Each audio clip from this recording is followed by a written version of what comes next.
Bom dia, buenos dias, good morning. Meu nome é Eduardo Mário Mendiondo, é docente da Escola de Engenharia de São Carlos, Universidade de São Paulo, coordeno a Escola de Altos Estudos Água e Sociedade em Mudanças, promovida pela CAPES, Coordenação de Aperfeiçoamento do Pessoal de Ensino Superior, que, através desse título, está promovendo hoje um workshop, uma oficina, intitulada Aqua São Carlos, ano 2120. Para isso, nós colocamos a academia em contato com tomadores de decisão e com práticos, com engenheiros que trabalham com mais de 4 décadas e meia na área de saneamento.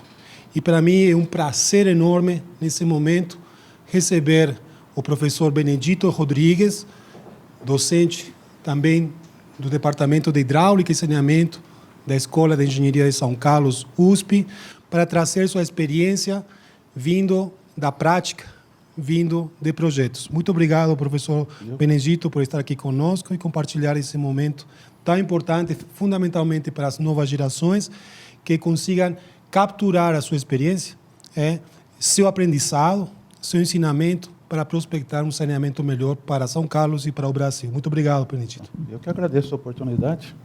Vou tentar transmitir aí Até agora nós vimos de forma ampla, né, bem geral, os problemas ambientais. Eu vou trazer para vocês hoje um trabalho específico, né? O específico que é o plano de saneamento de São Carlos, onde a gente estudou os problemas de água e de esgotamento sanitário. Então, quer dizer, são pontuais, tá? Não é amplo o negócio, é uma coisa pontual. Eu gostaria só de alertá-los que esse plano ele foi feito e entregue em dezembro de 2012. Então, tem 7 anos os dados que eu tenho aqui. Muita coisa mudou, né? Em 7 anos alguma coisa mudou. Eu vou apontar para vocês alguma coisa que houve de mudança nesse plano aí. Ele foi feito para o SAI de São Carlos, né? O SAI, e com a participação da nossa empresa, certo? É uma empresa que a gente trabalha com engenharia consultiva. O plano de saneamento, pessoal, então, o PMSB, Plano Municipal de Saneamento Básico, o que é esse Plano Municipal de Saneamento Básico? Ele visa estabelecer diretrizes e estratégias gerais para você trabalhar com os problemas urbanos. Quais são os problemas urbanos que ele visa nesse plano de saneamento? Seria os problemas de água, abastecimento de água, esgotamento sanitário, problema da drenagem, são as águas urbanas, e contempla também os resíduos sólidos. Ou seja, é uma coisa multidisciplinar, envolve várias especialidades profissionais. Então, um motivo pelo qual, muitas vezes, esse plano ele é feito de forma separada. Então, geralmente, acontece uma equipe que faz água, uma equipe que faz drenagem, uma outra equipe que faz resíduos sólidos, tendo em vista a diversidade de assuntos que tem aí. Esse plano municipal, ele foi concebido e ele passou a ser lei obrigatória de todas as prefeituras através dessa lei federal 11.445 de 2007. Então, isso daqui hoje é uma obrigação as prefeituras apresentarem esse plano e esse plano ser apresentado e ser transformado em lei. Tá? Isso é exigência do governo federal. E tem mais uma coisa em cima desse tipo de coisa. O governo federal é o grande financiador dos serviços. Infelizmente, o país aqui é tudo concentrado no governo federal, recursos. Então, os órgãos financiadores, ou mesmo os institutos, ou coisa de fomento, que fornece verbas a fundo perdido, sai do governo federal. Se o município não tem esse plano de saneamento, elaborado dentro das tecnologias apropriadas e ser lei, ele não é candidato a nenhum tipo de verba. É fundamental para o município ser candidato a uma verba de fundo perdido, a um financiamento num órgão de fomento, tipo BNDES, Caixa Econômica, que são os grandes fornecedores, os financiadores. Sem o plano, ele não faz nada. Ou seja, é imperioso que se tenha o plano. Tendo em vista, outra exigência que tem desse plano aí, tendo em vista a dinâmica que é a população. Isso é muito dinâmico. existe também, dentro dessa lei federal aqui, uma exigência de que se de 4 em 4 anos seja atualizado. Tá? De 4 em 4 anos que seja atualizado. A realidade nossa, nós vamos falar agora então disso aqui ainda, a realidade nossa. O plano de saneamento, esse que está aqui, que está em vigor, a lei, ele foi entregue em dezembro de 2012, ele virou lei em 2014, eu não sabia, o professor Tundese me falou. Então já tem 5 anos, tem 7 anos entre a execução e hoje, bem 7 anos, dezembro, para dezembro agora, tá certo? 2014 para dezembro agora, 2019, são 5 anos que ele virou lei, ou seja, já devia estar sendo o quê? Não está sendo atualizado, já devia estar atualizado. Está claro? Então, esse daí que é um problema que vocês ouviram aqui, é como fazer a administração pública entender esses problemas técnicos aí e atuar em cima deles. Isso é um problema sério. Estou falando de São Carlos. Entre 2012 e antes de 2012, teve vários planos aí que a gente foi feito. Como é que está a situação deles? Idêntico. Atualização não foi feita. Alguns nem lei virou. E tem municípios que nem se preocupou em fazer um plano de saneamento. Então, estou falando isso para a moçada aqui, como que é importante vocês que estão aí agora, para começar a vida profissional, a importância de conhecer o assunto aqui. Ok? Então, esse é um problema que existe. Agora, para elaborar esse plano aí, então, quais são as ações que nós devemos trabalhar? Então, na hora que eu vou elaborar um plano, qualquer coisa que eu vou fazer para uma população, qualquer serviço que atende uma determinada comunidade, nós temos que pensar nos investimentos, não para atender o momento, mas temos que atender um projeto, um momento mais um prazo. Né? Esse prazo futuro, a gente fala que é o horizonte de estudo. Então, nós temos que atender esse horizonte de estudo. Esse horizonte de estudos, quando eu estava sentado aqui, todo mundo falava que ele era 20 anos. Então, não sei o que vocês já aprenderam no momento, se é 20 anos ou não. Eu não ensino mais assim.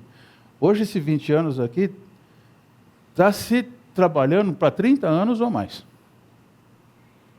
30 anos ou mais. Por que acontece esse tipo de coisa? Esse tipo de coisa aqui, 20 anos, existia lá na década de 70, quando eu iniciei a carreira, o órgão financiador disso aí era o Banco Mundial. E o Banco Mundial emprestava o dinheiro com 15 anos para pagar, mais 5 anos de carência. Então, 15 mais 5 dá quanto? Então, você vai ver 20 anos, na Bolívia, que eu trabalhei lá, 20 anos. No Paraguai, que eu fiz serviço lá, 20 anos. No Peru, 20 anos, porque é sempre o mesmo órgão. Então, eu não posso falar que em São Carlos, um período de 20 anos, é a mesma condição de eu trabalhar nos Andes. Tá, mas era o órgão mundial. Então, isso aí parou um pouco esse assunto e o pessoal está trabalhando aqui. Uma outra coisa que é importante a gente salientar aqui, por que está crescendo isso aqui também? Graças a Deus está havendo uma estabilização no crescimento populacional. Não se tem mais taxas explosivas. E se fala até em estabilização, chegar num ponto que até a população estabiliza e tenta diminuir. Então, o que acontece quando você vai fazer isso aqui com a população estabilizada?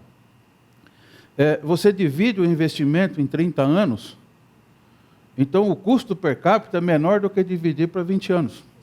Porque a diferença de população, vocês vão ver no próximo intervalo, que de 20 para 30 anos a diferença populacional é pequena. Então, a hora que eu faço o custo unitário per capita, trabalhando aqui é melhor. Então, esse é um primeiro assunto que tem que ser levado em consideração e estabelecer isso. A região que nós vivemos aqui está estabilizado. Nós estávamos estudando agora, até esse mês passado, uma cidade com 35 anos de horizonte aqui. Já 35 anos que está estabilizado, você pode aumentar. Agora, tem regiões ainda que está havendo desenvolvimento. Regiões novas, aí tem que se pensar um pouco mais. Então, por exemplo, apareceu para a gente outro dia um trabalho feito está sendo por ex-aluno nosso daqui, um trabalho para a cidade onde está em franco desenvolvimento a indústria, a agroindústria e a agropecuária, e a indústria de maneira geral. Lá está havendo taxas de crescimento altas, eu estou até com medo de falar em 20 anos. Então, isso são coisas que vocês têm que chegar, não pode pegar de forma generalizada. Vocês têm que trabalhar nesse assunto aqui localmente. Cada local que vocês vão trabalhar, cada região que está se trabalhando, esse daí tem a sua característica, em cima da sua característica, das suas nuances, a gente estabelece isso aqui. Terminada essa primeira fase, que deu um determinado tempo de estudo aí, com isso aqui, agora nós temos que fazer o quê? Como vai ser o crescimento populacional? Tá certo? Então, a partir de agora, dos dados que nós temos de censos, como fazer o crescimento. É aqui que eu quero chamar a atenção, tenho conversado com muitos colegas, inclusive, é aqui que eu quero chamar a atenção de vocês, que a gente ensina aqui na sala de aula as projeções, método aritmético, geométrico, curva logística, esse tipo de coisa aí, tá? Esse tipo de coisa, a gente fazer crescimento A, B, esse tipo de coisa, é muito simples. Quando a gente tem cidades com populações reduzidas, aí até 50 mil habitantes. Quando tem cidades maiores, pessoal, a dinâmica não é a mesma. Então, é nesse caso aí que a gente se recorre a especialistas no assunto. Existe pessoal estatísticos que tem por especialidade fazer o quê? Demografia. Então, são os demógrafos. Esse que eu vou apresentar para vocês aí, no caso, eu não me meti a fazer. Eu chamei, seu nosso amigo lá, o Zé Carlos, por favor, socorro. É um estatístico que tem mais experiência de vida que eu ainda, mas eu não sou novo, ele tem um pouco mais de idade. Então, a gente recorreu a ele. Tá? Eu vou explicar como foi a dinâmica desse trabalho aí. Feito isso aqui, ó, definido aqui, feito esse negócio, eu vou ter que definir o quê? As demandas. A partir dos dados operacionais hoje do sistema, eu tenho os parâmetros básicos, né? Então, tem serviços aí que a gente consegue definir através dos dados deles, de observação e de operação, você consegue definir os parâmetros necessários, que seria consumo per capita, variação diária da vazão, variação horária, às vezes você consegue. Agora, tem sistemas que é a míngua, o pessoal não sabe nem quanto produz de água, muito menos as variações, tá certo? Então, esse tipo de coisa aqui, às vezes, é meio futurista ou não, mas aí entra a gente para fazer. Com esses elementos aqui, eu tenho dados para iniciar meu trabalho. Por enquanto, eu não fiz engenharia, né? Tá aí, eu não fiz engenharia. Tá certo ou não? Por enquanto, aqui, eu só fiz conta. Tá certo? Bom, aí eu vou fazer, então, engenharia. Então, para mim começar a engenharia, qual é o primeiro item que eu tenho que falar? Bom, para mim saber o que precisa nesse tempo aqui, eu tenho que fazer primeiro o quê? Um diagnóstico, ver como está o sistema atual. Tá certo? Então, como está o sistema atual? Para mim saber como é que está o sistema atual, bom, você vai ao serviço de água, você vai conversar com eles lá no escritório, então é mil maravilha, né? Tá? Mas aí você começa a pegar dados, aí você sugere a pessoa montar no seu carro e ele ensinar para a gente o que tem na cidade. Então você percorre todos os pontos, desde os pontos de produção de água, captação de água, produção de água, se tem tratamento, como é feito, como não é feito, reservatórios. Você faz o quê? Você faz um geral na cidade. Tá? Uma cidade como São Carlos, a gente chegou a percorrer 100 quilômetros num dia. Tá? Então, esse eu fiz um diagnóstico. Então, eu sei o que tem aqui. Hoje, a situação nossa é essa. Eu tenho aqui um retrato, uma radiografia do que é hoje. Tá certo? Isso é importante. Sem isso aí na mão, você não. Tendo um retrato do que tem aqui hoje, e conhecendo o que está acontecendo aqui no futuro, eu vou fazer o quê? Aí entra a parte nossa, aí entra a engenharia pesada, mamãe. Aí, como é conhecimento de sistema, o que eu preciso fazer, quais são as ampliações necessárias, como fazer, como não fazer. Então, aqui entra a nossa parte pesada da engenharia hidráulica e sanitária, tá? Que seria o prognóstico do sistema. Com esse material aqui, eu não fiz projetos, eu fiz estimativas, o que precisa, indico soluções, indico a quantidade que precisa, isso aí tudo. Bom, baseado nisso aí, pessoal, todo bom engenheiro que já tem mais de algumas décadas de experiência, ele tem um banco de dados. E tem serviços nossos que têm banco de dados. Então, o Banco Mundial ele tem banco de dados, a Sabesp tem um banco de dados, onde nós temos custos unitários das intervenções. Com os custos unitários da intervenção, eu posso fazer o quê? levantar a necessidade do quê? Esse daqui, ó, do dinheiro que vai precisar. Entenderam? Então, vocês perceberam que nós temos que fazer um negócio aqui, tem um jogo de cintura aí no meio, né? Tá? Então nós temos que, aqui, ó, esse negócio aqui é fundamental. Tá? Junto com a projeção demográfica aqui, às vezes em função da variação populacional, a gente pode alterar aqui. Tá? Feito esse tipo de coisa, aí nós vamos para cá. Aqui no final, você não tem os projetos detalhados para você definir até o centavo que você vai aplicar. Mas você tem aqui um banco de dados com custos unitários. Isso, todo profissional que vai trabalhar na área, qualquer que seja a área dele, tem que ter esse negócio. Eu preciso ter uma estimativa. É mais ou menos, com esses dados aqui, a gente tem a estimativa de implantar o sistema. Está claro isso? Nessa introdução aí, o que eu quero mostrar para vocês agora? O que nós fizemos aqui em São Carlos? Ele considerou água e esgoto só, nosso serviço aqui. E esse plano aqui, ele teve uma conotação de revisão de um plano anterior que não tinha os distritos de Água Vermelha e Santa Teodósia. Ou seja, o plano municipal de saneamento, ele envolve o quê? Toda a região urbana, seja assédio, seja distritos. Então, também foi incluído esses 2 distritos aí. Olha, no estudo demográfico que nós fizemos aqui, ó, nós estávamos parados aqui, ó, em 2012. 2012. Então, até 2010 aqui, ó, nós temos isso aqui, ó, que é o crescimento populacional que se verificou em São Carlos. Tá? Aqui em verde aqui nós temos a população urbana e aqui em azul a população total, é a urbana mais a rural. Nessa população urbana aqui inclui a sede, distrito de Água Vermelha e o distrito de Santa Teodósia. Então vocês estão vendo, ó, que tem um crescimento o quê? Tá vendo? A tendência agora o que é?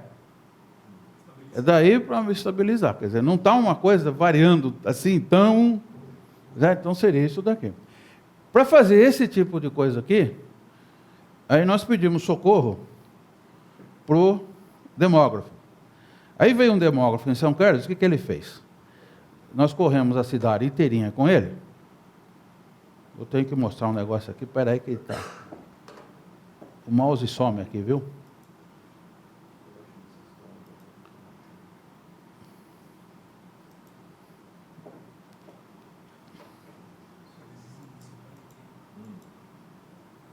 Olha, vai aparecer aqui embaixo.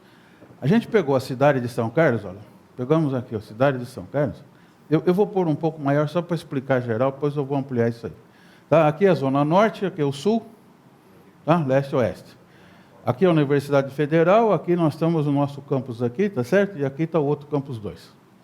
Tá? Nós dividimos isso aqui, ó, cada região dessa aqui foi uma região que a gente chamou de homogênea, que tem a população distribuída de forma homogênea, tantos habitantes por hectare. Como que a gente conseguiu fazer esse tipo de regiões homogêneas aqui? Esse tipo de coisa aqui, o que o demógrafo fez? Nós rodamos, damos uma olhada em São Carlos, rodou com nós aqui, pegou hoje uma ferramenta muito grande, o Google Maps, então você tem uma planta da cidade. Com a planta da cidade e uma andada por lá, dividiu isso aqui em regiões. Tá? Aqui em cima tem as regiões do Água Vermelha e Santa Teodósia. Vou ampliar isso aqui para ver detalhes agora de como que foi isso.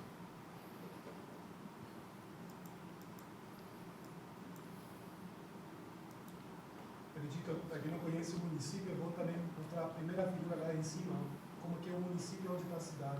Tá, aqui está. Aqui, ó, aqui está. Tá? Esse aqui é o município de São Carlos, aqui é a sede urbana, e aqui são os distritos, que são próximos lá, tá? É isso daqui. Bom, então vocês estão vendo aqui, ó, aqui está o distrito de Água Vermelha, e o distrito de Santa Teodósia está um pouco distante, ele está um pouco longe em relação à Água Vermelha, tá? Então, isso aqui foi uma zona homogênea para nós, que é pequeno, isso aqui foi outra zona. Agora, nós vamos na cidade. Qual é o grosso da cidade hoje? Agora, em termos de perímetro urbano, na época, o perímetro urbano é isso aqui, ó. É isso aqui. Aqui está a Federal, aqui tem os loteamentos Dama, aqui tem o Bosque e o Samambaia, é isso? Tá por aqui. Aqui tem uma ampliação, que eu acho que é o... Isso é especulativo, né? Você vê, isso, Embaré, isso aqui. E essa região aqui é uma região de São Carlos, onde está crescendo, e aqui também, onde está tendo conjuntos habitacionais. Tá certo? Depois a gente vem para cá, para o miolo da cidade. Isso daqui, que divide a cidade em duas partes, isso aqui é a rodovia Washington Luiz. Então, quando a gente vai trabalhar com um tipo de coisa... Hã? Tem um divisor de áreas também. Tem o divisor, mas em termos de... Você falou em topografia, eu estou falando agora em regiões onde eu posso trabalhar pressurizado. Quando você vai trabalhar pressurizado, quando vocês têm uma coisa desse tipo aqui, vou até... Aqui, ó, São Carlos tem dois problemas sérios aqui. Ó. Então, vocês pegam, isso aqui é a rodovia Washington Luiz, que divide a cidade em duas partes. Isso é um obstáculo para a gente fazer intercâmbio entre serviços. Água, esgoto e água pluvial. Isso é um obstáculo. E um segundo obstáculo que tem aqui é esse, ó. Isso aqui o que é? A ferrovia. Tá? Isso aqui é um segundo obstáculo. Ó. Isso aqui é a ferrovia.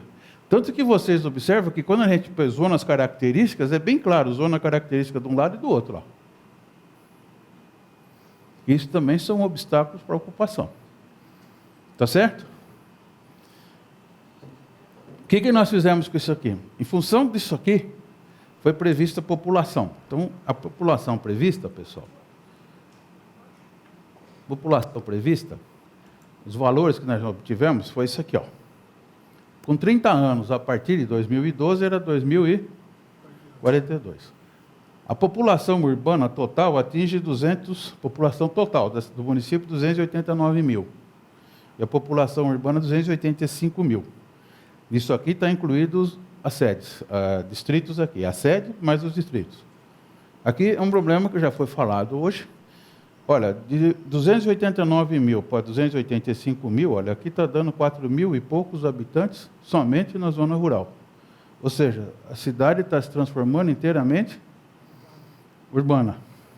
Tá? Se você pegar aqui 4 mil, seja 5 mil habitantes, quantos por cento é isso? É 2%? Tá certo?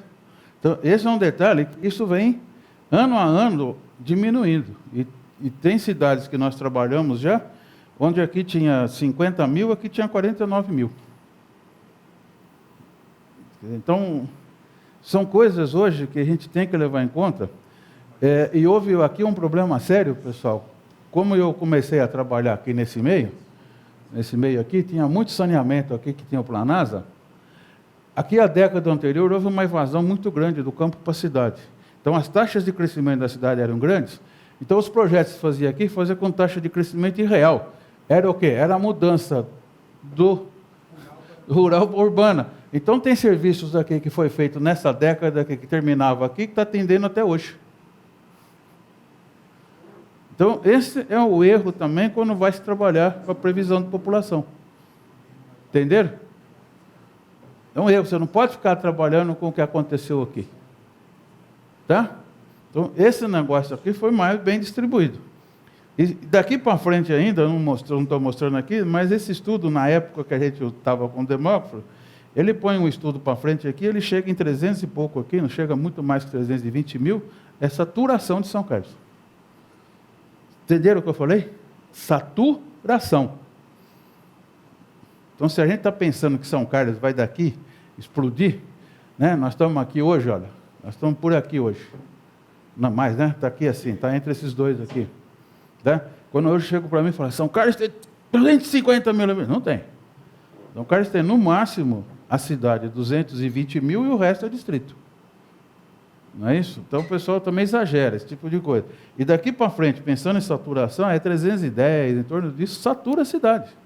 Ou seja, esgotam-se os recursos que nós temos. Tá? E a tendência dessa de diminuir esse crescimento aqui, esses crescimentos aqui, hoje tendência menos, por que está sendo menor a taxa de crescimento? É escassez de recursos. Entenderam isso? É um problema sério, esse negócio é a escassez de recursos.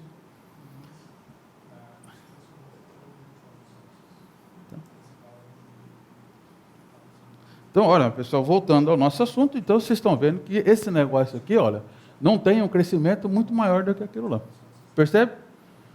Esses são elementos que têm que ser trabalhados, e esses dados aqui, desse tipo de coisa, têm que ser engajados no programa que vai ser feito aí. Esses dados populacionais têm que vir engajar nesse programa, que é fundamental. Porque se de repente a gente não engaja esses programas aí, pessoal, olha, voltando aqui para o mapa lá, olha. Voltando para o mapa, se a gente não engaja esse negócio direitinho, essa zona norte aqui, que a gente estabeleceu regiões aqui, olha, isso aqui já é especulado com chácaras. Aqui está especulado. Tem especulações por aqui hoje de monte. Para cá tudo tem um monte de especulações. De repente eu estou pegando essa zona norte aqui, estou pegando a cidade daqui e levando para onde? Para lá. Como que eu vou abastecer isso aqui? Tá? Como que eu vou abastecer? Nós temos aqui um manancial, olha, que já está dentro da cidade, que é o manancial que eu vou discutir mais para frente. E nesse plano aqui, mais para frente eu vou falar, mas eu fui agressivo falar de abandonar pela urbanização. E como que eu abasteço isso aqui? Eu tenho esses negócios azul aqui, mas tudo regatinhos. Não tem capacidade de abastecimento. Tem que fazer novas captações lá. Entenderam? Então, isso tem que ser levado em consideração nos planos. E o plano diretor, que está até hoje virando aí, não sei se foi aprovado ou não, para organizar o crescimento da cidade, é difícil, porque os especuladores não deixam. Tá? Quer dizer, isso aqui, ó, que é uma zona 36, isso é uma 33, isso aqui que é 39, isso aqui pode no futuro ser aqui 40 alguma coisa, aqui 50 alguma coisa, pode dividir de novo, entendeu? Então, isso tem que ser levado em consideração. Isso aí que eu estou mostrando para vocês é o problema de população. Aí, terminado o problema de população, a gente então foi para aqueles dados agora de saber os índices da cidade. Então, consultando o serviço de água, pegando os dados todos de população deles lá, nós percebemos que o consumo per capita está bem próximo desse número aqui, que é um número meio universal para nós, não universal, mas aqui em geral. E a gente tem observado que esse número varia de 180, 210 em outros serviços que nós fizemos. São Carlos está nessa fase aqui. Tá ok? É isso aqui. Agora, o que me assustou e me deixou bastante assustado aqui, para chegar nesse tipo de coisa aqui, eu peguei o índice que é medido na casa, hidrometrado, a micromedição. A micromedição com a população que eu tinha em 2012, me deu o consumo per capita. Mas a hora que eu pego o outro, a macro, a produção de água total, com a micromedição, me deu esse índice de perda na cidade.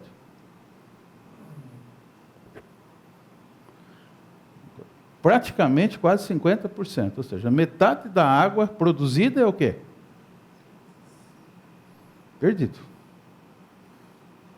Entenderam? Metade da água produzida é perdida. Pensa bem, num serviço, uma indústria, ela pega metade da produção dela, ela não vende, ela perde. Vive um negócio desse? Não vive. Está certo isso? Bom, é em função disso também que a gente chegou e fez uma proposta. Olha, isso aqui não pode acontecer entre a produção de água e o que é micromedido, dá uma perda de quase 50%. Isso é inadmissível ainda na cidade que tem muito APHD por metro quadrado. Está certo? Então, a proposta que nós fizemos lá no plano era isso aqui reduzir. E a gente reduziu ainda, não fomos drásticos, não. A gente estava reduzindo para perder ainda 25%. É muito ainda. É muito. Ou seja, poderia perder aqui, chegar aqui no máximo a 10, 15 no limite. Mas se a gente chega fora de 15 aqui, a hora que chegam os investimentos já estavam assustados, aí o pessoal fica mais assustado ainda. Entendeu? Então a gente está aqui com 25. Agora, o que eu vou mostrar agora, eu quero que vocês prestem bem atenção. Eu vou mostrar para vocês aqui o que é. Na sede de São Carlos, quais são as demandas que nós vamos ter nesse período. Hoje, ó, nós estamos aqui, em vermelho, mostrando o índice de perda. Com esse índice de perda, qual é a vazão desse índice de perda? Se a gente fizer uma redução nesse índice de perda e chegar aqui no final, 2042, com 25%, veja o que vai acontecer aqui, olha. A vazão máxima que a gente vai ter mais as perdas, ou a média mais as perdas, a verde é a média mais as perdas, e a máxima seria esse azul. Então eu estou jogando hoje aqui, olha, vazão média mais perda, vazão máxima mais perda. Isso aqui é 2012, há 7 anos. O que acontece com esse negócio aqui, em 30 anos, reduzindo a perda, de 46 para 25. A demanda daqui a 30 anos é menor que a de hoje.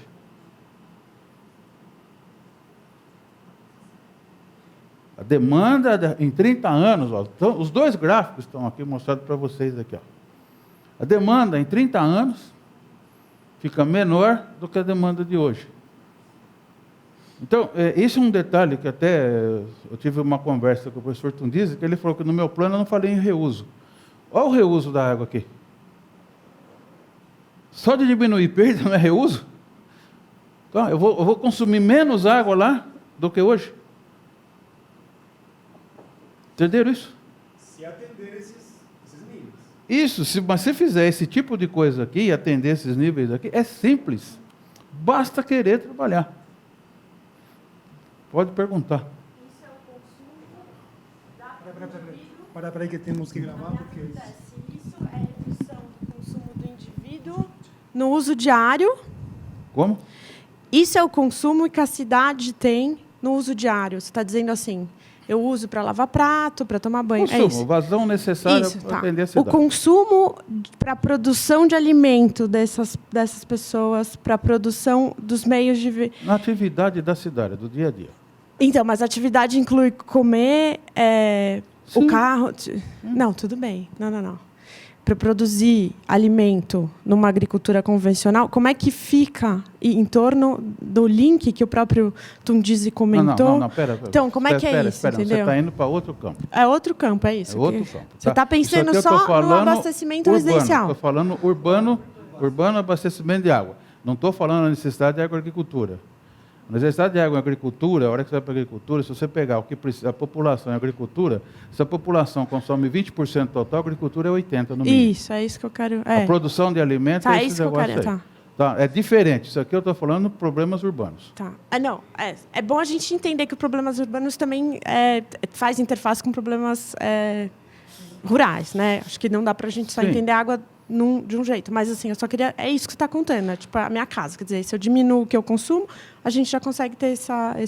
Eu estou falando para reduzir o quê? Eu estou pegando aqui um subconjunto do negócio. Não é só, desculpa, não é só o que você reduz, é que também há menos perdas na distribuição, sobretudo. Tá? Aí que é uma pergunta que eu queria... Desculpa, mas Uma interação, a taxa de consumo per capita no futuro continua sendo Olha, se mantiver essa taxa per capita no futuro a mesma, você chega nesse cenário. So, maintaining the same rate of per capita consumption, but decreasing the leakage in the distribution, we achieve these numbers.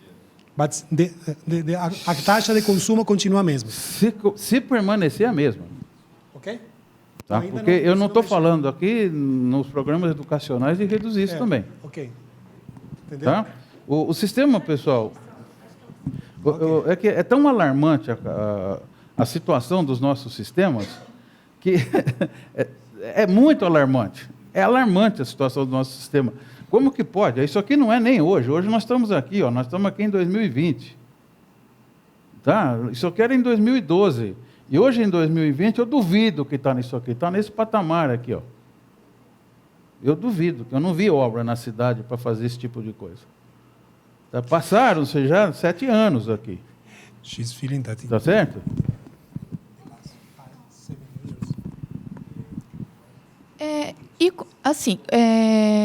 Como seria a sua proposta para que essa redução realmente a concessionária, não, a SAAI, seja o serviço autônomo, concessionário... qualquer uma, para que conseguisse realmente reduzir? Porque o meu ponto de vista, uma das questões é como eles não pagam pela captação da água, é uma coisa que eles não pensam muito. Se eu não pago por isso, eu não vou me preocupar tanto em reduzir essa perda. É uma das questões que eu acho que complica também um pouco essa redução. Eu não sei o que mais o que o senhor acha, o que o senhor pensa em relação... Olha, não é a cobrança que vai reduzir a perda. Esse é o meu ponto de vista. Porque se eu vou fazer a cobrança para captar, isso aí eu vou pôr no custo que eu vou vender a água. Tudo bem, tá? Qual o grande problema de perda que tem na cidade? O primeiro item que tem de perda, nós temos que analisar 2 tipos de perda: perdas físicas e perdas administrativas. Tem uma perda administrativa muito séria, que é o parque de hidrômetro antigo. Tá? Ele mede menos do que ele realmente pode fazer. E, inclusive, existe legislação do Instituto de Pesos e Medidas, existem regras, leis, que cada 5 anos você tem que tirar o hidrômetro, aferir, ou pode... Tá? Ou você pode recuperar e pôr ele para utilizar novamente, ou descartar, cada 5 anos. Tá? Aí o pessoal fala, cada 5 anos trocar isso aí, a hora que você mexe com isso aí e faz a medida exata, você aumenta o seu faturamento, porque já começa a cair isso aqui. É a primeira perda que acontece. Primeira, tá certo? A segunda perda que tem, que eu não vi em nenhuma cidade que eu trabalhei nessas 4 décadas e meia, ela ser setorizada. A rede é única, então ponto alto, baixa pressão, ponto baixo, estourando pressão. Tá certo? Então estoura a pressão, a hora que estoura a pressão, aí a gente tem, aliado a isso aí, uma construção feita de forma... Aí está a minha briga também, então você tem vazamentos gerais por excesso de pressão na rede, porque não existe o quê? Setorização. Tem regiões com excesso de pressão e não. Aqui em São Carlos tem regiões que à noite, eu conheci um colega, uma casa de um colega, que ele tinha no fundo uma edícula, tinha um banheiro que era a ligação direta da rua. Na madrugada estourava a ligação flexível do lavatório, por causa da pressão. Então, onde está a perda? Tá? Haja juntas para fazer esse tipo de coisa, tá certo? Então, esse é um outro problema, que para fazer esse tipo de coisa precisa haver intervenções. Intervenções e intervenções no sistema. Eu não vi ninguém fazer isso até hoje. O que eu estou vendo hoje, o pessoal falar em perdas, instala umas válvulas redutoras de pressão, mas isso é pontual. Isso não resolve o todo. O todo é a setorização da cidade, que vocês vão ver a proposta minha lá. Tá ok isso aqui? Tudo bem. Aqui eu tenho, de forma similar, o que acontece nos distritos, que é igual à cidade. Tá? Isso em Água Vermelha, isso em Santa Eudócia. Lógico que os números aqui são menores. Mas é isso que acontece. Tá ok? Continuando ainda, em termos de definição de demandas, o que era água virá esgoto. Então, o que vira esgoto? O esgoto é crescente. Não tem perda, né? Tá certo? Não tem perda. A perda é no sistema de abastecimento de água. Uma vez que foi para dentro de casa, você produziu a água, a vazão de esgoto sempre é o quê? Crescente. Está claro? Isso é a demanda de São Carlos. Santa Eudócia, Água Vermelha. Na época que nós fizemos esse trabalho aqui, naquela época lá, o universo era 47% manancial subterrâneo e 53% era manancial de superfície. Isso em 2010. Era isso que tinha em São Carlos. 2012, esse número já inverteu. Já ficou 53% subterrâneo e 47% superficial. E segundo os dados hoje do professor Tom Dias, esse número aqui hoje é 60%. Não é isso que ele falou hoje aqui para nós. Tá certo? Então, isso daí é um problema que está acontecendo de forma generalizada, o uso indiscriminado da água subterrânea. O pessoal tem sempre em mente de que o manancial, o aquífero, ele é inesgotável. Ele aguenta qualquer desaforo. Então, há um uso exagerado. Esse uso exagerado de água subterrânea, inclusive, ele está aliado à tecnologia para furar poço. Antigamente era complicado, hoje a tecnologia melhorou, é mais econômico. E existe também um outro tabu de que essa água aqui, é uma água que você pode consumir ela in natura. É uma água de boa qualidade, você pode consumir in natura. Isso aí é meia verdade. Mas ela é água, você mede cor, turbidez, todos aqueles parâmetros da fisicoquímica, tudo bonitinho. Isso tudo é bonitinho, por exemplo, aqui em São Carlos é bonito, porque, segundo os geólogos especializados na área, nós somos periferia do Guarani. Então são águas novas. Aí você sai mais para o interior do estado, você vai Catanduva, São José do Rio Preto, Araçatuba, já não é mais periferia. Ribeirão Preto, uma cidade 100%, é periferia do Guarani. Agora você vai para São José do Rio Preto, Catanduva, Araçatuba, aquela região lá, já não é mais água que é periferia, já é uma antiga. Segundo o pessoal, já é mais que centenária a idade da água. Tá certo? Então, quando ela é mais que centenária a idade da água, ela teve muito contato no caminhamento aí com o solo e tem troca iônica. Troca iônica. Então, tem muito íons dissolvidos na água. Tá certo? Essas águas, conforme fica maior, aqui em São Carlos, a profundidade média é 300 metros, você acha poço, né, Mário? Você pega a região de Catanduva, Rio Preto, é de 600 metros para cima. O que você vai fazer com essa água que está confinada lá, nessa pressão interna? Você abre um poço, você fura, o que você faz? A água sobe e descomprime. O que acontece com a solubilidade quando você descomprime? O que era íon solúvel é íon o que agora? É íon em suspensão. Íon em suspensão, numa quantidade que você faz análise de cor, turbidez, a água está boa.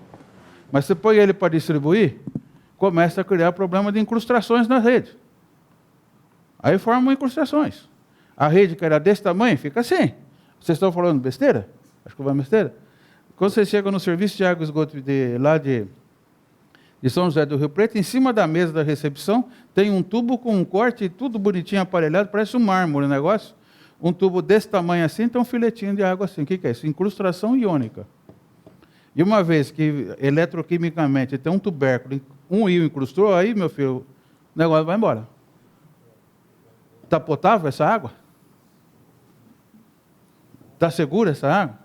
Em Catanduva tem experiência de um poço lá que o pessoal teve que dar manutenção na bomba, eles não conseguiram fechar o registro por causa da incrustação.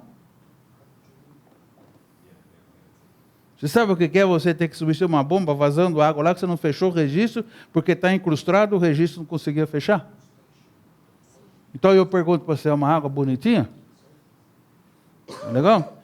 Vocês pegam o São José do Rio Preto, é uma cidade que 80% no mínimo é água subterrânea e pouco, 20% no máximo é água superficial. Então lá o pessoal falando que os poços estão diminuindo, poços de 900 metros de profundidade, 800 metros, fala que está diminuindo a produção dos poços. Está caindo, o Guarani não está caindo ainda lá. O que está diminuindo é que essa descompressão aí está incrustando o quê? Os filtros dos poços. Então está fechando os filtros dos poços, então está diminuindo a produção. Agora, como você dá manutenção num poço desse lá, 900 metros de profundidade, para desincrustar? Entendeu? Isso aí é um problema de íons. E está começando esse negócio aqui, o pessoal sempre bonitão, lá em Rio Preto está tão sério, que já existe lá em São José do Rio Preto, hoje fazendo um adendo aqui, existe um projeto de engenharia executivo pronto para fazer uma captação de água no Rio Grande, a 60 quilômetros de distância.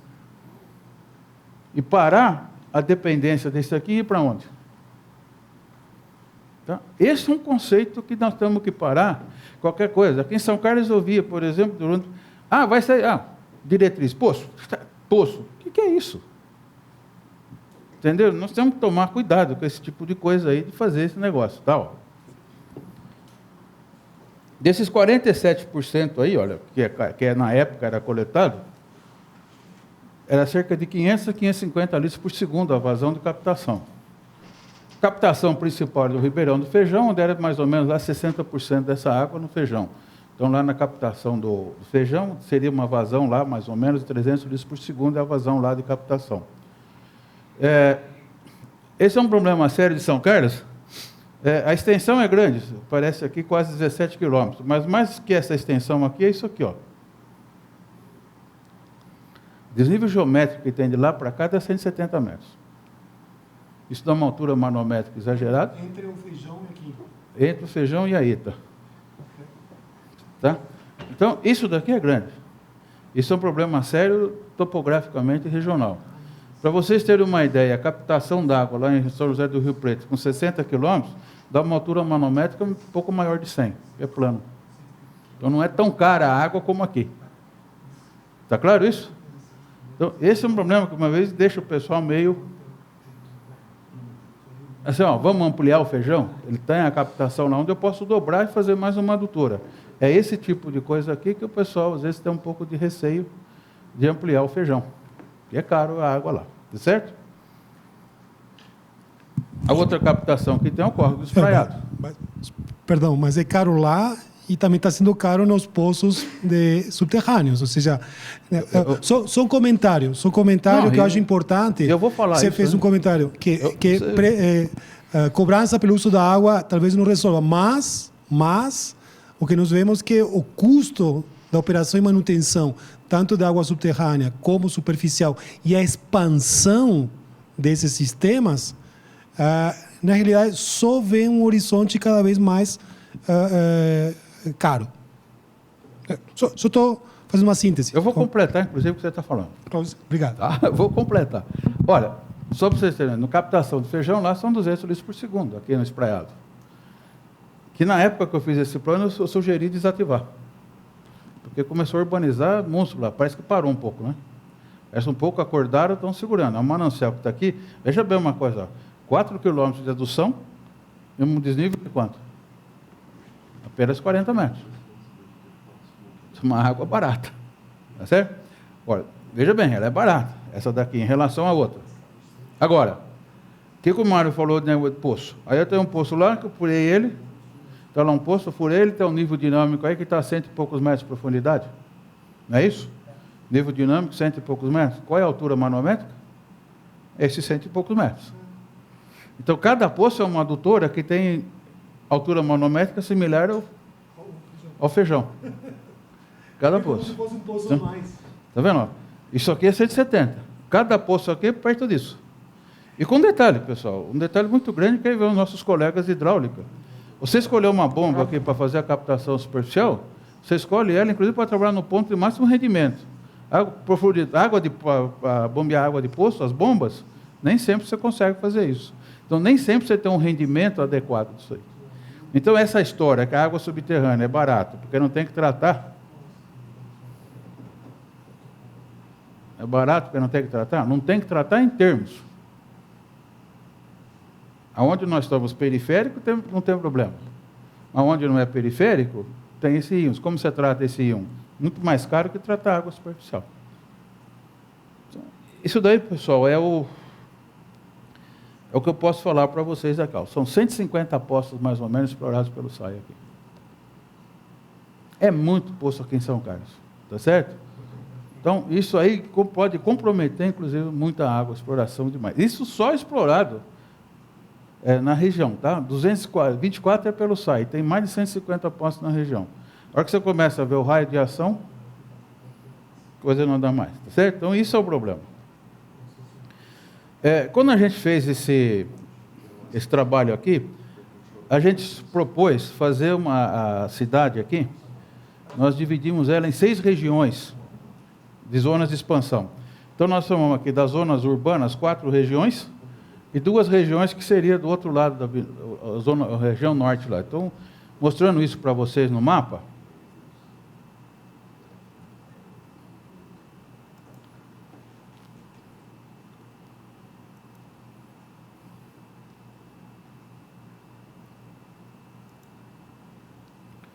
Mostrando isso aí no mapa, pessoal, é isso daqui que a gente dividiu a cidade em regiões. Olha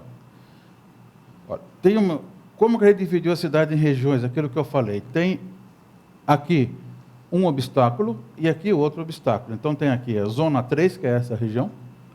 Aqui a gente definiu como zona 2.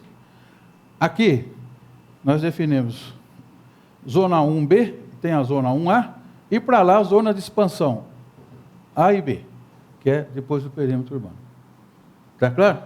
Então, cada região dessa daqui, olha, cada região dessa, com a população que nós fizemos, a gente chegou aqui e começou a ver quais são os problemas urbanos, os problemas que existiam em cada uma dessas regiões. Eu vou deixar aberto isso aí, olha, e vou mostrar para vocês.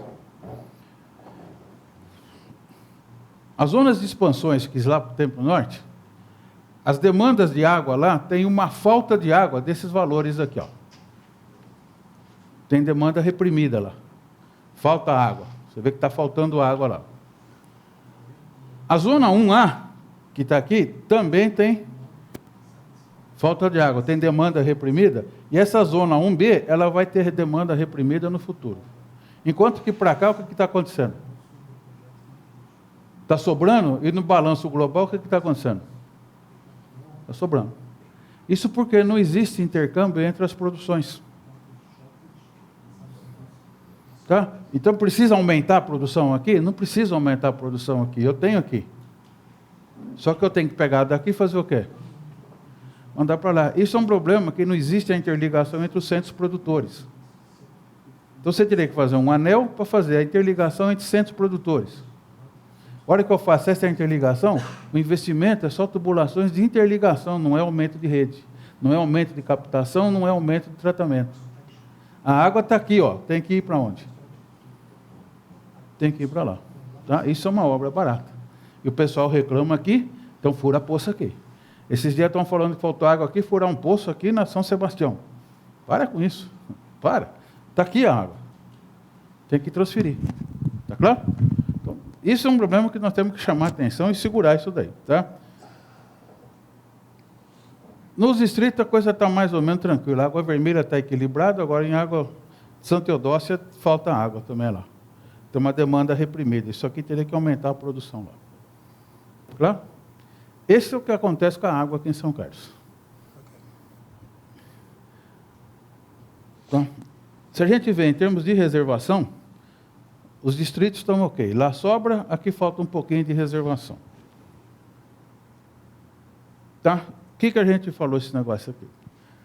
Propor na água aqui, nós estamos propondo aqui que não tem essa flexibilidade operacional. Um centro manda água para o outro centro.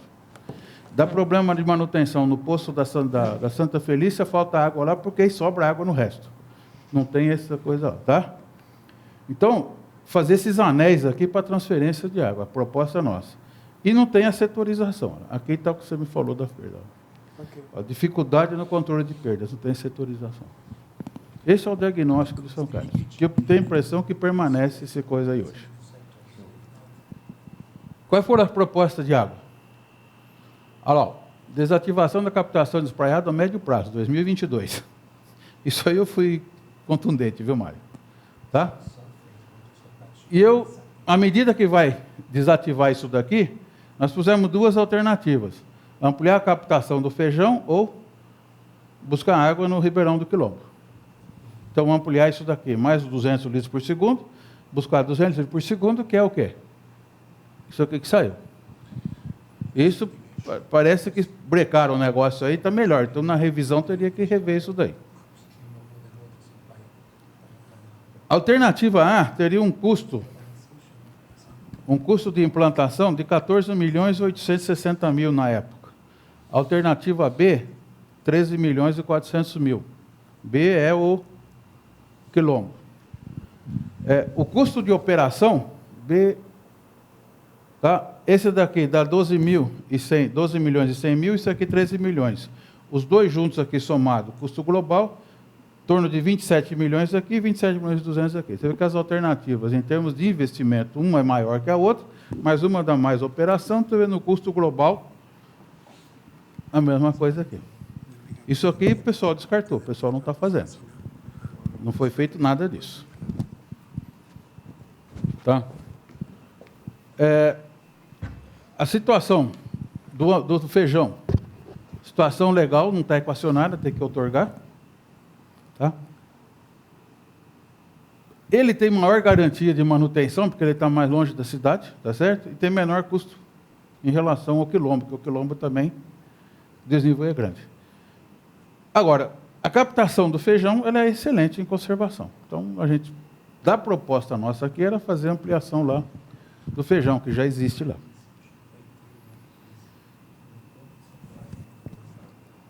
Aqui, aumentar, então, o tratamento na ETA pureza. Na ETA pureza, hoje, todo o lodo formado lá é jogado na galeria e vai para o monjolinho, não tem tratamento. Então, teria que fazer a implantação desse tipo de coisa E ampliar também a estação de tratamento. Se vocês pegarem a estação de tratamento lá, olha, nós temos aqui uma ilustração. É duro esse mouse, ele some.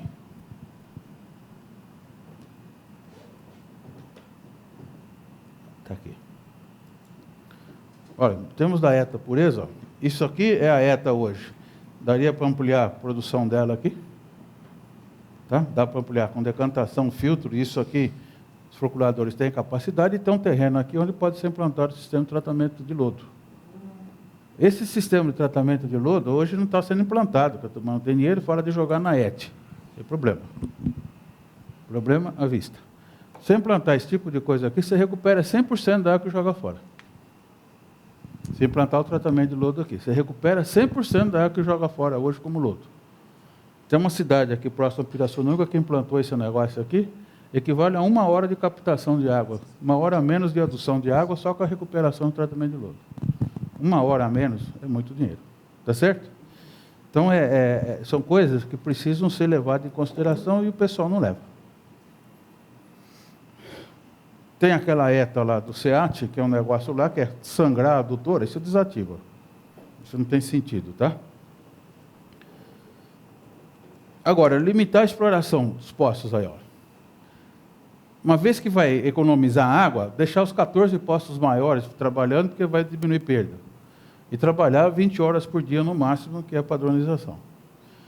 E a zona norte lá, que não tinha água, se tiver que fazer aquilo lá, a gente estava propondo, nessas zonas de ampliação aqui, cada uma um poço lá para ser otorgado. Isso se não fizer captação nenhuma para lá. Tá? Sobre a reservação, completar o anel de adução entre os centros produtores, integrar os anéis e transferir sobra de água da zona 1 e 3 para a região da 1A e 1B. E implantar reservatório de distribuição para atender as zonas de expansão lá, que está precisando. Tá? Isso seria as propostas nossas aí. A redução de perdas, então, delimitação física dos setores de abastecimento, isso é fazer o quê? Setorização. Entre a setorização, às vezes pode ser válvulas de manobra ou válvula redutora de pressão, pode acontecer. Substituição gradual dos hidrômetros, que é tudo antigo. Tá certo? E implantação de novas redes e ligações em função do crescimento urbano, e aqui falta mais uma linha em função das redes antigas que tem que ser substituídas. Isso é o que nós fizemos para a água aí, pessoal. O distrito, as intervenções não são grandes.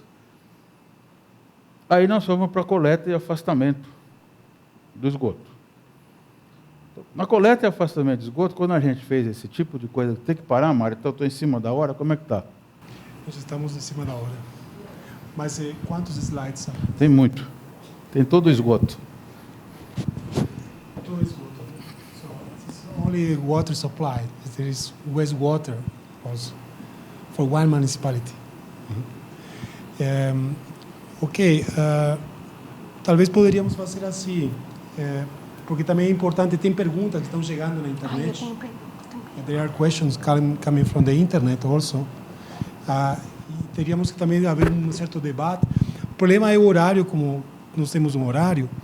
Então, gostaria que você, se pudesse sintetizar com todo esse bom diagnóstico, qual seria o diagnóstico para efluentes, para esgotos, e como isso vai ao encontro do que já foi apresentado para abastecimento.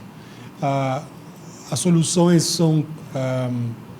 quanto é a ordem de Eu vou falar investimento? Olha, isso aqui, olha, o sistema de esgoto de São Carlos, nós temos divisão de bacias, né?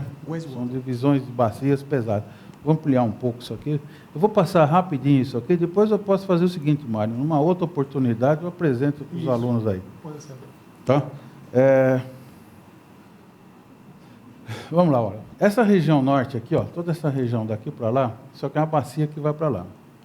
Na época que nós fizemos esse estudo aqui, estava previsto aqui a cidade da energia, tinha uma estação de tratamento prevista lá. Então, toda essa região aqui, olha, era esgotável para lá. O resto é esgotável por gravidade, Tá? Ela é esgotável por gravidade, pessoal, aí. Então, ela é esgotável por gravidade e chega na estação de tratamento Monjolinho, que deve de ser essa daqui. Agora, ela está localizada aqui, o Monjolinho vem tudo por gravidade aqui. Chega aqui. Chega aqui, mas só que tem esse pedaço aqui que não chega lá, que tem esse córrego aqui. Então, isso cai para cá, olha, então a gente propôs fazer aqui uma nova, fazer aqui o interceptor, uma elevatória para mandar para cá. Essa é a intervenção que precisa aqui. Agora, essa região norte, aquela região norte, fazendo rápido agora, tá? Falando rápido, aquela região norte, tá? Que teria a ETA, teria aqui a ETA Mogi, tá certo? Então, todo esse esgoto aqui, inclusive pegando agora aqui da Federal, do Samambaia aqui, que vai para lá, ó, iria tudo para lá por gravidade. Então, não tem tanto bombeamento como o pessoal está preocupado. Tá? Seria fazer isso aqui. Hoje, não tem mais isso. Então, hoje precisa ser revisto esse plano e ver o que faz com esse esgoto. Hoje, essa região aqui tem elevatória. Isso aqui, ó, tá vendo esses vermelhos aqui? Tudo isso aqui, ó, isso são elevatórias para mandar para cá. Tá certo? Porque não vai para lá. E São Carlos hoje tem que pensar que lá vai ter uma segunda estação de tratamento. Seja distribuídas, concentradas ou distribuídas, tem que pensar nessa solução lá. Tá? Esse é o problema que a gente encontrou para esgoto na época. Indo rápido, Mário, para encerrar esse assunto aqui, para não pegar mais tempo, indo rápido eu vou chegar aqui, olha, o custo final que seria isso. Quais seriam os custos finais aqui, olha? Como houve uma questão de revisão do plano, tinha uma versão original do plano que era simplificado. Então, precisou ampliar. Em 2012, os custos que nós tínhamos era isso aqui. Abastecimento de água. Tinha um investimento aqui de 220 milhões e para 2013 seria, base 2013, já na época, o custo seria praticamente 237 milhões. O sistema de esgotamento sanitário. O custo na época era mais ou menos 190 milhões. Tá? Esses eram os custos que tinha que ter. Isso aqui tinha custos administrativos, que era fazer uma nova sede, implantar automação, monitoramento, que seria mais ou menos o total disso aqui, em torno de 15 milhões e 200 mil. Total de investimento era 442 milhões e meio, mais ou menos. Aí que está. Os dados que a Ana, que eu apresentei antes, estavam somente na parte de... esgoto? E agora? O esgoto 250. Só uma parte. De água, perdão. Água 236. Então, esgoto era esse. 190. Estava faltando esgoto. Tá então, aqui, esses números são mais atualizados. 191. Tá certo. Foi atualizado, né? Isso aqui, 7 anos, você atualizando, é 200 e poucos tá milhões certo. hoje. Tá certo? Seria isso daqui em média, tá? Isso com horizonte 2040. 2042. Horizonte 2042. 20 anos na frente do que estaríamos hoje. Já está parado há um tempo, né? Está parado 9 anos isso. Ou seja, que isso também tem uma amortização aí, tem um valor que tem que ser corrigido aí. Não, isso aqui está em 2012. Então, provavelmente, isso já está acima de 500, 600 hoje. Vai. Isso aqui hoje passa de 500 milhões. This is 2012 budget. It's not today. Muito bom. É isso daí. Deixa eu agradecer o pessoal aí, tá? Olha, isso aqui, obrigado, né? Muito obrigado. Bom, nós chegamos nesse segundo momento e temos perguntas daqui que vem da audiência. Felipe, que estava acompanhando a sua apresentação, professor, ele pergunta assim: estou assistindo aqui pelo YouTube. Alguém pode perguntar para o professor Benedito o que precisa, então, ser feito, textualmente, para atrair recursos, dinheiro, já que é tão conhecido esses números de perda? Por que isso não é feito? O que está faltando para isso ser tocado? Eu vou falar uma palavra muito simples. Sim. Gestão. Gestão, management. A única palavra que eu posso dizer. O que falta? Gestão, vontade de trabalhar, de administrar o sistema. Você organiza o sistema, faz um fluxo de caixa, sabe o que você fatura, sabe o que você tem de lucro, você pode entrar num qualquer órgão de fomento e fazer financiamento. Sem gestão, sem saber esse tipo de coisa, você fica na mão. Ok, so one word for a big question. Ok, muito obrigado. Pois não. Yeah. So thank you very much for your talk, which was really interesting and for us very informative. There are many questions that we have, but we don't have too much time. So a simple question. The groundwater is very important. Do you have a number for the sustainable yield of the aquifer?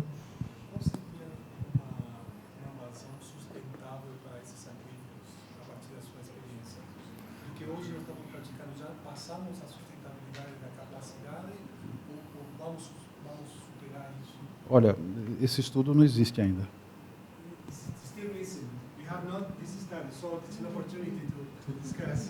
That's a big question. Big question.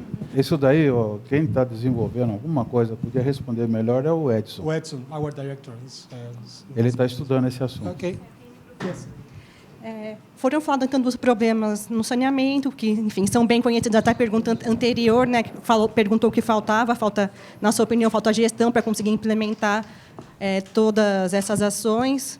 E realmente a situação de São Carlos não é muito diferente de outros municípios, até tem municípios muito piores. Tem melhores e piores.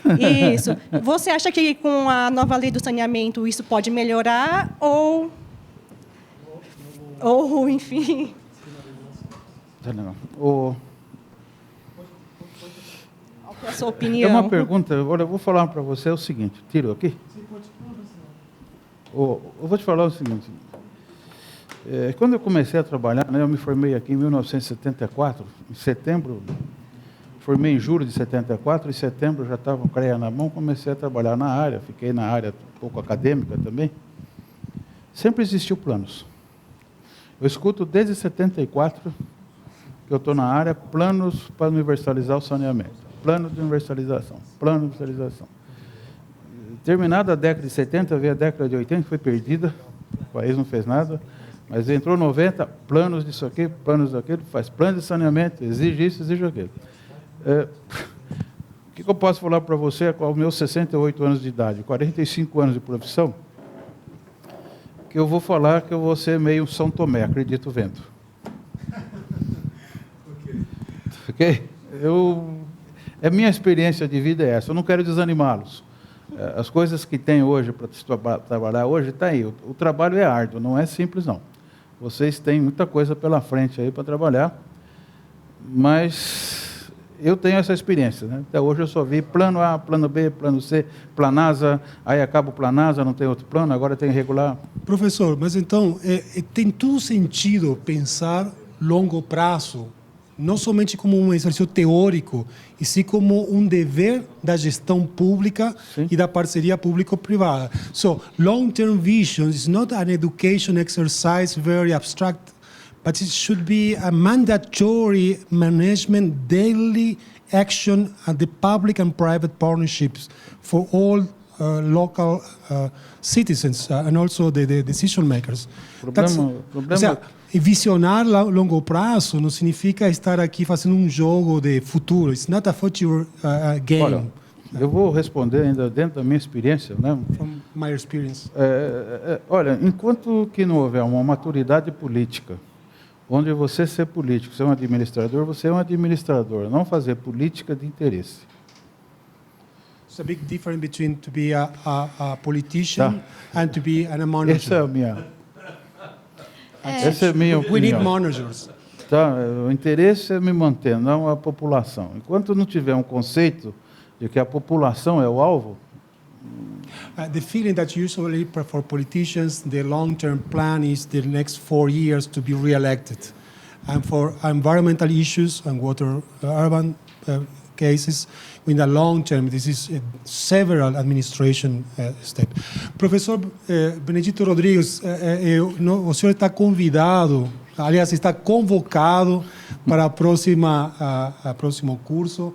Nós estamos extremamente contentes pela sua participação, por ter trazido a experiência e para ter trazido também os elementos do aprendizado em tantas décadas que o senhor trabalhou. Eu fico muito honrado de estar participando com um profissional de sua estatura, de sua carreira, e espero que isso provou que, tanto para aqueles que estão na área, como para as novas gerações, o amor pelo futuro, o amor por nossa cidade. Muito obrigado aí pela sua fico feliz de participação. estar com vocês aqui. Então, vamos continuar. Na verdade, é só uma consideração, na verdade. O professor faltando gestão, falta essa parte da política. Hoje, acompanhando os planos que terminaram em 2017, eu vejo que tem prefeitos, governantes, que nem sabem que o plano existe no município. Então, isso acontece, eu falo, é um livro bonito que está ali exposto e eles não sabem para que serve. Bom, mas isso é uma questão cultural. Bom, eu tenho que encerrar isso, e eu concordo com a sua colocação. Eu queria fazer o seguinte, rapidamente, eu queria mostrar rapidamente o final disso aqui, ajudando aqui ao comentário. Eu queria trazer um pouquinho as visões de outras pessoas. Eu peguei as visões de meus filhos. Martina, quando tinha 9 anos, 5 anos atrás, teve que fazer um trabalho sobre água. E o que me impactou dela, ela não lembra disso, agora ela lembra, que ela colocou água, em uma mesa de negociação de pessoas. Vejam só a visão de uma criança de 9 anos, a negotiation with the stakeholder people here. Isso foi uma coisa que, inclusive, eu utilizo muitas vezes, às vezes nem sabe, nas minhas apresentações.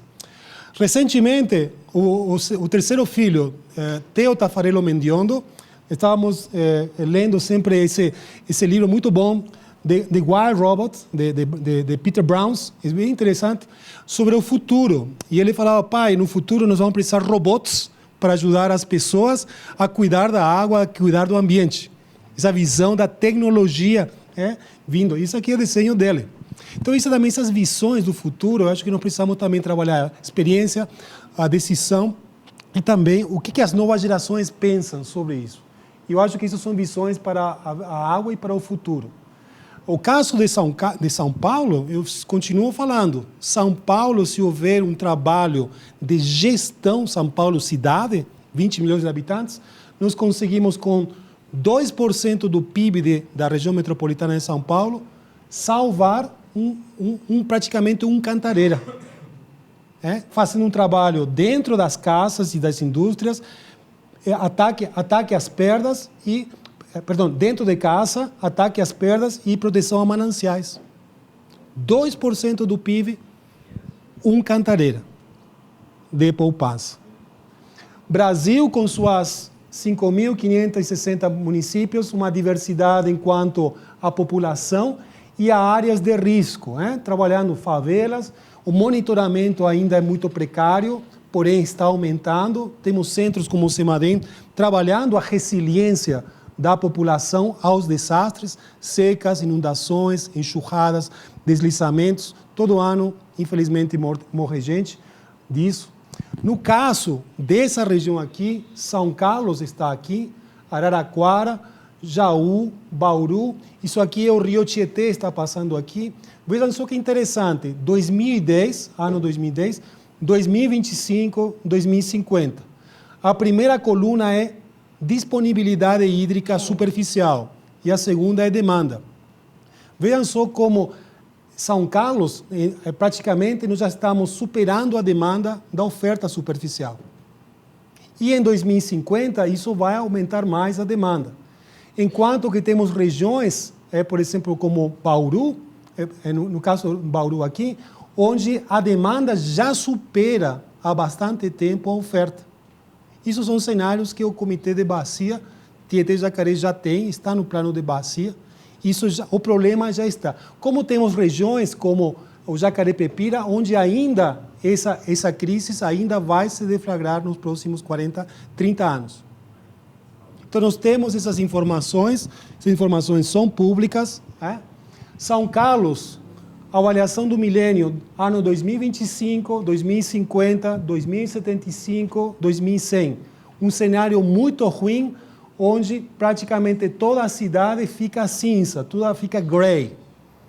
Não há mais áreas de proteção permanente até 2100, retificação de rios ou, por outro lado, cenários alternativos como do milênio também, onde de 2025 a 2100 vai tendo a recuperação de rios, a renaturalização de rios, a proteção dos mananciais e o aumento da área verde. Percebam como isso são cenários que já estão com cálculos, já temos números disso aí, até o ano 2100. Queremos esse cenário, queremos o outro cenário. Qual é o cenário que nós queremos? Tá? Então, para refletir. Isso, obviamente, traz elementos que já comentávamos antes. Isso traz e impacta na população e, obviamente, isso vai trazer uma reflexão muito grande para nós de que tipo de relação temos entre os seres humanos e os recursos hídricos. Aqui uma foto, uns anos atrás, os alunos da USP, numa aula de graduação, fazendo um trabalho de reflexão e interpretação, visionando o rio atual e o rio futuro. Tá? Dessa maneira, esse workshop trouxe os especialistas internacionais, os especialistas locais com muita experiência prática, os tomadores de decisão, a academia e as novas gerações, juntos numa visão. Então, em nome da Escola de Engenharia de São Carlos, em nome da Escola de Altos Estudos de Água e Sociedade sob Mudanças, promovida pela CAPES e as várias instituições, eu fico muito grato por todo esse ano de 2019 termos inaugurado vários diálogos entre sociedade, entre academia e entre tomadores de decisão. E, finalmente, eu gostaria de encerrar isso com uma mensagem, estamos chegando no final do ano, e trazer uma imagem, que é a imagem de, por que não, o convívio da população com os recursos hídricos. Essa imagem foi tirada da minha família, estamos aqui os 5, Martina está lá, o Theo está aqui, Denise, o Micaela. Isso aqui é em Brotas, mas também poderia ser uma imagem dos São Carlos do futuro. Muita gente pensa por que não São Carlos ter de novo rios mais amigos, rios menos poluídos, rios que a gente consiga transitar e por que não colocar um bote.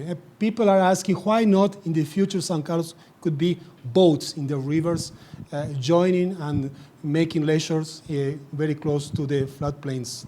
This is a nowadays photo in other river, but should be perhaps in the future. Por isso nós temos então um enorme prazer de encerrar esse workshop, agradecendo novamente. Thank you very much, Howard and Pat, for coming.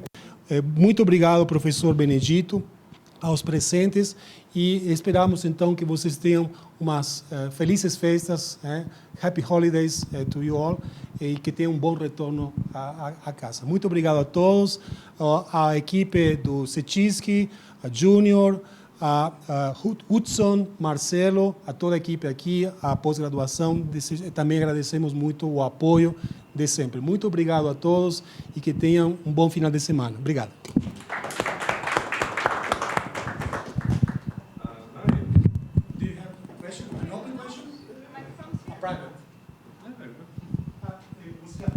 So let me just say on behalf of Pat and me, what a pleasure it's been to be here. We have learned a lot. I think we've really enjoyed today. Your talk was very interesting in the talk this morning. We've learned a lot about the challenges that you've got here. We had a great day, although a long day with the student examinations, but it was very interesting to get those insights into the projects and be able to have some little input into those. We've had a really warm welcome from our audience, and thank you so much for being here to hear us and for being such nice people. And thank you to our hosts, Mario. Thank you. Thank you. Okay.